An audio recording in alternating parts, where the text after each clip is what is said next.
قد يسرنا القرآن للذكر فهل من مدكر۔ الحمد للہ رب العالمین والصلاة والسلام علی سید الانبیاء والمرسلین، اما بعد فاعوذ باللہ من الشیطان الرجیم، بسم اللہ الرحمن الرحیم۔ قابل صد احترام 30ویں پارے میں 100 نمبرویں سورہ مبارکہ سورۃ العادیات آج ہم پڑھیں گے۔ یہ ایک رکوع پر مشتمل صورت ہے۔ تقریباً آنے والی ساری صورتیں ہی اور جو گزر گئی ہیں اس پارے میں موسٹلی صورتیں ایک رکوع پر مشتمل ہیں۔ اس کی 11 آیات ہیں۔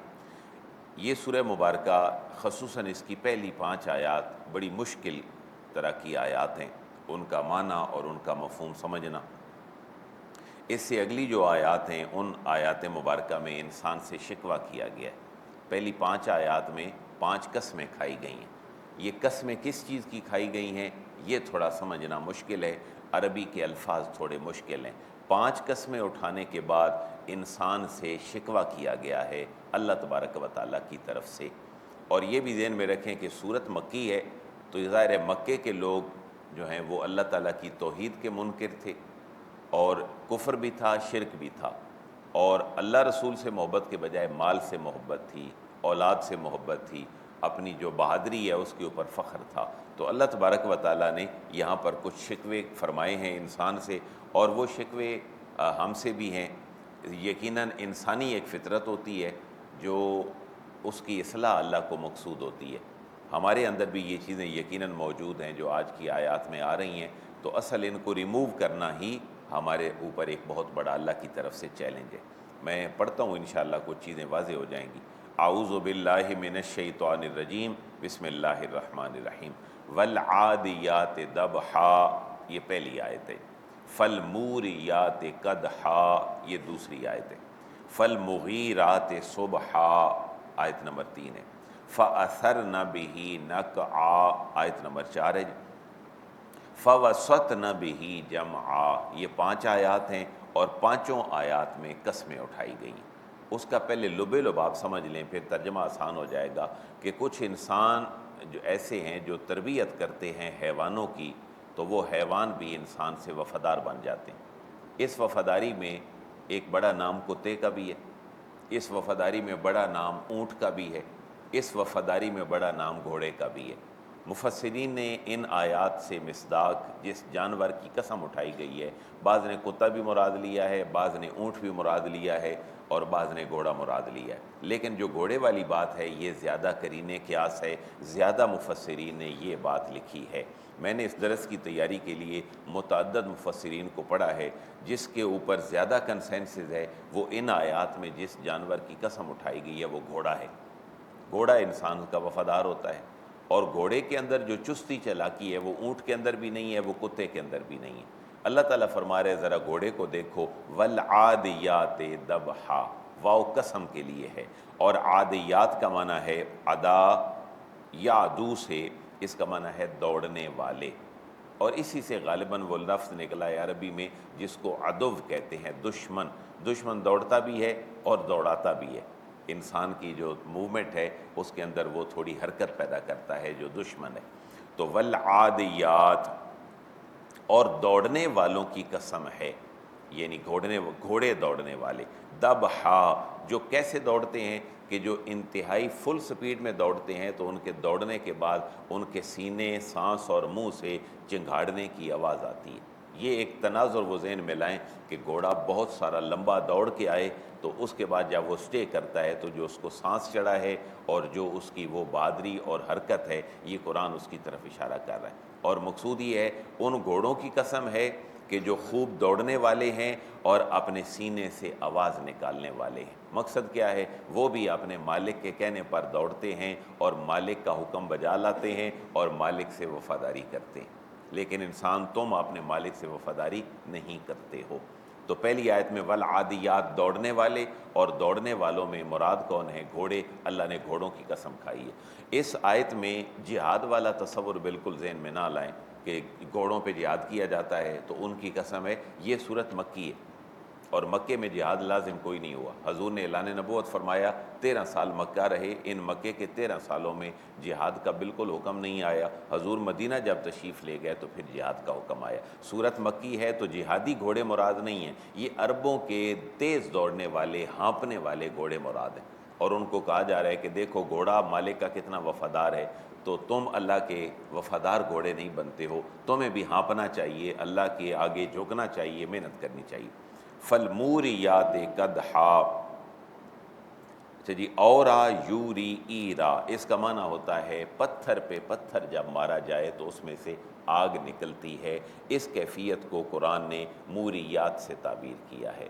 اور جب گھوڑے دوڑتے ہیں تو ان کے سم جب زمین پہ لگتے ہیں تو یہ ان کی شدت ہے کہ وہ چنگاریاں نکالتے ہیں۔ پچھلی میں ہے دوڑنے والے، اور دوڑنے کے بعد جن کو سانس چڑھ جاتا ہے گھوڑے، وہ فالموریات قدحا، اور پھر جو سم مار کر چنگاریاں نکالنے والے گھوڑے ہیں ان کی قسم ہے۔ یہاں بھی یہی مراد ہے کہ ان کے دوڑنے سے مالک کی وفاداری سامنے آتی ہے، اور وہ پرواہ نہیں کرتے کہ ہم کہاں جاتے ہیں۔ اور حضرت انسان تم سے شکوہ ہے کہ تم اپنے مالک کی وفاداری میں اتنے آگے نہیں ہو جتنا ایک گھوڑا آگے ہوتا ہے۔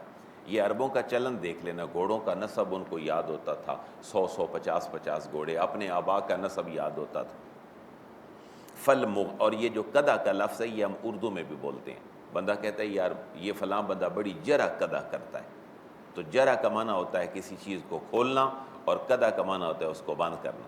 یعنی جرح قدح کا اردو میں معنی یہ ہوتا ہے کہ یہ بندہ جو ہے نا وہ باتوں کے بھوت بنا دیتا ہے، کبھی ایسی بات کرتا ہے، دلیل تلاش کرنا، باتوں میں سے باتیں نکالنا، بات نکالنا پھر اس کو وائنڈ اپ کرنا۔ تو جرح قدح جو ہے یہ ہم اردو میں بھی لفظ استعمال کرتے ہیں۔ فالموریات قدحا، ان گھوڑوں کی قسم ہے جو سم مار کر چنگاریاں نکالنے والے ہیں۔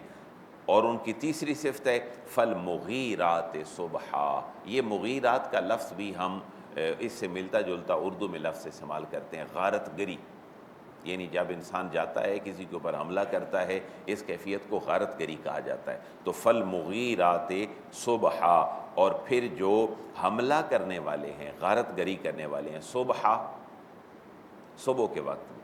عموماً عربوں کے ہاں جو جنگی رواج تھا وہ صبح کے وقت حملہ کرنے کا تھا۔ اسلام نے صبح کے وقت حملہ کرنے کی بات نہیں کی، یعنی نماز پڑھ کے کی ہے، نماز سے پہلے نہیں کی ہے۔ یعنی دشمن کو ایسے وقت میں جا لینا کہ جب وہ بالکل ان اویئر ہو، یہ بھی اسلام کی تعلیمات کے منافی ہے۔ دشمن اویئر ہو، اس کو پتہ ہو کہ حملہ کرنے کے لیے لوگ آ رہے ہیں، لیکن صبح سے مراد یہ ہے کہ اللہ کا نام لے کر فجر کی نماز پڑھ کر اس کے بعد چیزوں پہ نکلا جائے، پھر حملہ کرنے میں کوئی حرج نہیں۔ فالمغیرات صبحا، اور پھر مغیرات غارت گری کرنے والے جو گھوڑے ہیں، صبحا، صبح کے وقت میں، ان کی قسم ہے۔ فَأَثَرْنَ بِهِ نَقْعًا، اور یہ جو اثرنا کا لفظ ہے یہ بھی ہم اردو میں بولتے ہیں، تھوڑا دور کا معنی میں آثار، فلاں جگہ پہ آندھی کے آثار ہیں، یا فلاں جگہ پہ کسی چیز کے آثار نظر آ رہے ہیں، نشانات۔ فَأَثَرْنَ بِهِ نَقْعًا، اور پھر ان گھوڑوں کی قسم ہے کہ جو غبار اڑاتے ہیں۔ فَأَثَرْنَ بِهِ نَقْعًا، صبح کے وقت حملہ کرتے ہیں، پاؤں سے ان کے سموں سے چنگاریاں نکل رہی ہوتی ہیں، اور پھر ان کے ساتھ ساتھ غبار بھی اڑتے ہیں، یہ اسی پوری کیفیت کی غمازی ہے۔ فَوَسَطْنَ بِهِ جَمْعًا، پھر دلیری بہادری کیا ہے کہ گھوڑا اپنے مالک کے حکم پر جہاں مالک اس کو چھوڑتا ہے، سوار کے ساتھ، ظاہر ہے سواری اس کا مالک ہے، تو وہ جہاں بھی اس کو مجمع کے اندر لے جائے گا تو پھر گھوڑا پیچھے کبھی نہیں ہٹے گا۔ فَوَسَطْنَ بِهِ جَمْعًا، پھر اس گھوڑے کی قسم ہے کہ جو بڑی جماعت کے درمیان جا گھستے ہیں۔ وسطنا جو ہے یہ وسط کے معنی میں درمیان میں، جمع پوری جمعیت کے اندر جو گھوڑے ہیں وہ دوڑ کے اندر چلے جاتے ہیں۔ یہ 5 قسمیں گھوڑوں کی مختلف صفات کی ہیں، یعنی وہ مالک کا وفادار ہے۔ اس کا اصل مقصود یہ ہے کہ وہ مالک کا وفادار ہے۔ اب اللہ نے ان قسمیں اٹھانے کے بعد انسان سے شکوہ کیا کیا ہے، اگلی آیت پہ غور کیجئے گا۔ ان الانسان لربہ لکنود، ان کا معنی بے شک، الانسان انسان، لربہ اپنے رب کا، لکنود لام تاکید کے لیے ہے، بلا شبہ کے معنی میں ہے، لکنود بڑا ہی ناشکرا ہے۔ جیسے کند ہونا ہوتا ہے نا، کند ہونے کا معنی کیا ہوتا ہے کہ بالکل جامد ہو جانا، ساکت ہو جانا۔ یہ حضرت انسان اپنے رب کا بڑا ہی ناشکرا ہے۔ جتنی موومنٹ گھوڑے کے اندر ہے اتنی موومنٹ اس انسان کے اندر نہیں ہے۔ وہ اپنے مالک کا وفادار ہے جو عارضی مالک ہے، اور یہ انسان اپنے پرماننٹ مالک کا وفادار نہیں ہے جس نے اس کو پیدا کیا ہے اور جس نے اس کو اتنی صحت عطا فرمائی۔ وَإِنَّهُ عَلَىٰ ذَلِكَ لَشَهِيدٌ، انتہائی پیارا جملہ۔ انسان ناشکرا ہے اور اللہ فرما رہے کیا اس کو پتہ نہیں ہے کہ ناشکرا ہے؟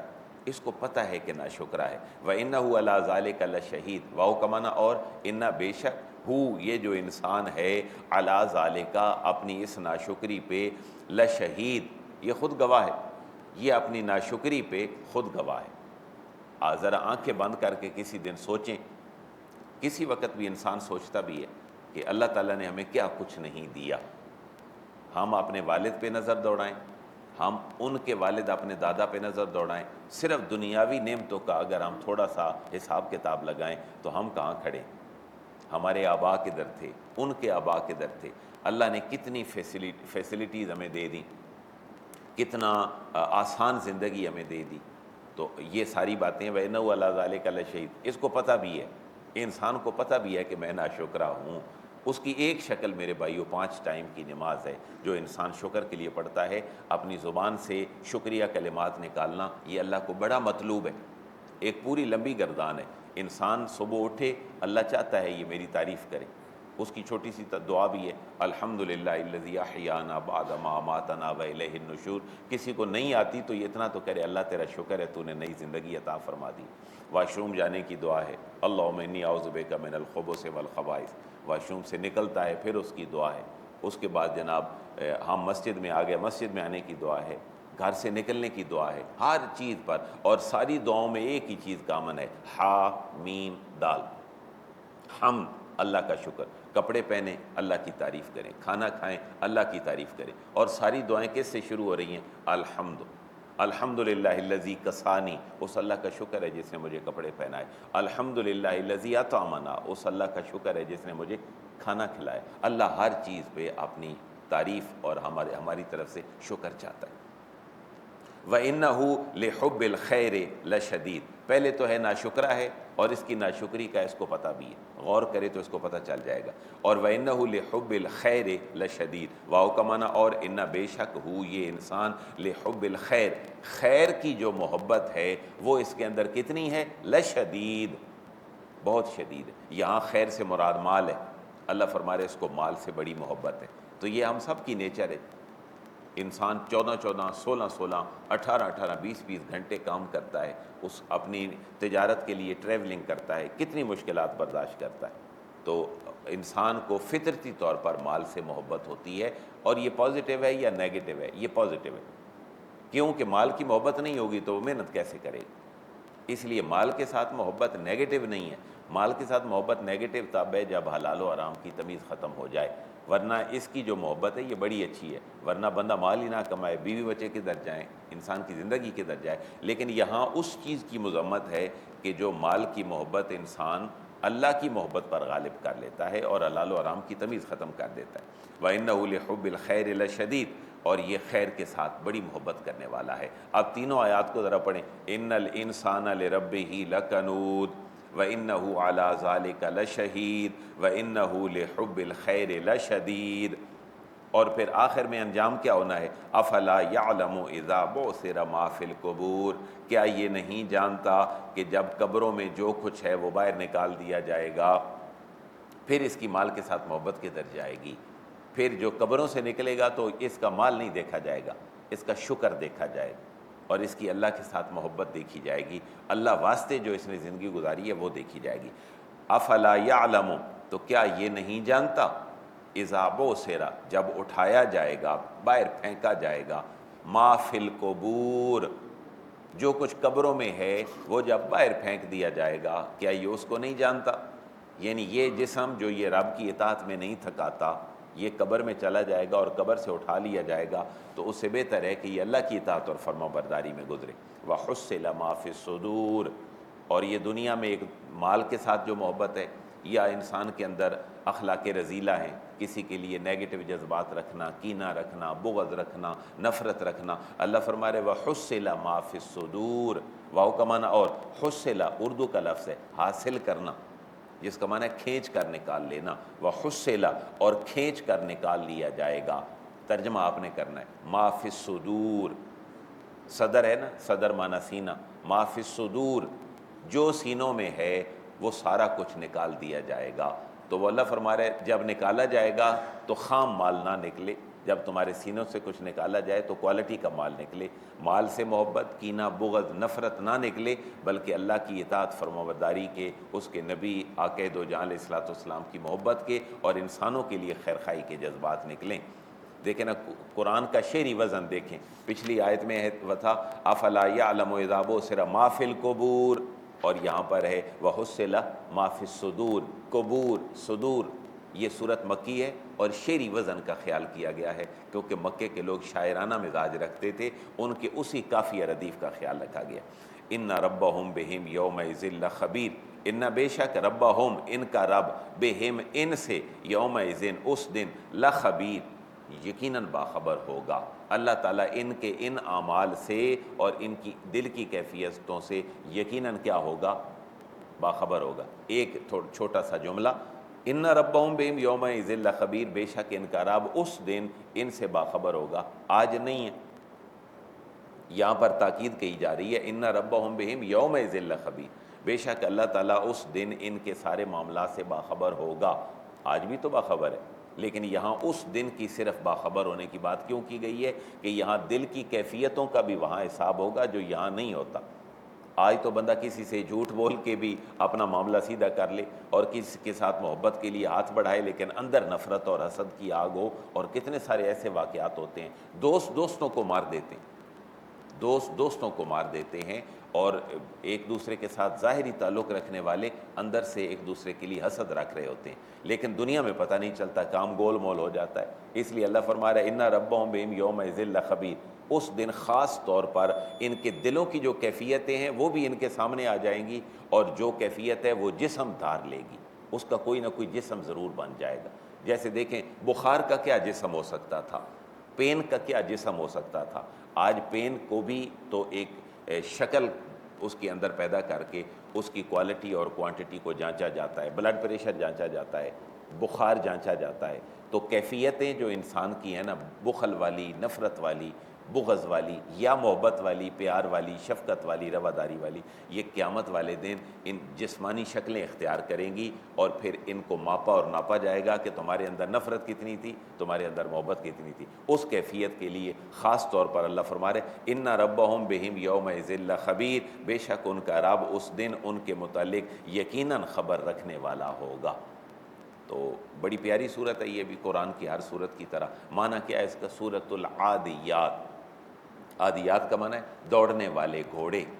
تو یہ بھی قرآن کا اعجاز ہے، قرآن نے سینکڑوں جانوروں کا نام ذکر کیا ہے۔ ایک انڈیا کے عالم دین ہے جنہوں نے کتاب لکھی ہے، مفہوم میں بتا رہا ہوں، ایگزیکٹ نام ٹائٹل میرے ذہن میں نہیں، حیوانات قرآنی، یعنی قرآن کے اندر جو حیواناتوں کا ذکر ہوا ہے اس کے اوپر انہوں نے ایک پوری کتاب لکھی ہے، ان جانوروں کے خواص بھی لکھے ہیں۔ جیسے مکڑی کا بھی ذکر ہے، مکڑی جانور تو نہیں ہے لیکن اس کا بھی ذکر ہے، اونٹ کا ذکر ہے، ہاتھی کا ذکر ہے، خنزیر کا ذکر ہے، گدھے کا ذکر ہے، اس طرح گھوڑے کا ذکر یہاں آ گیا، اور تو سینکڑوں حیوانات قرآنیہ ہیں جن کا باقاعدہ ذکر ہے۔ تو یہ قرآن کا ہر حوالے سے اعجاز ہے۔ اللہ تعالیٰ ہمیں نیتیں ٹھیک رکھنے کی توفیق دے اور ہمیں آخرت کی تیاری کرتے رہنے کی توفیق نصیب فرمائے۔ وما علیہ الا البلاغ۔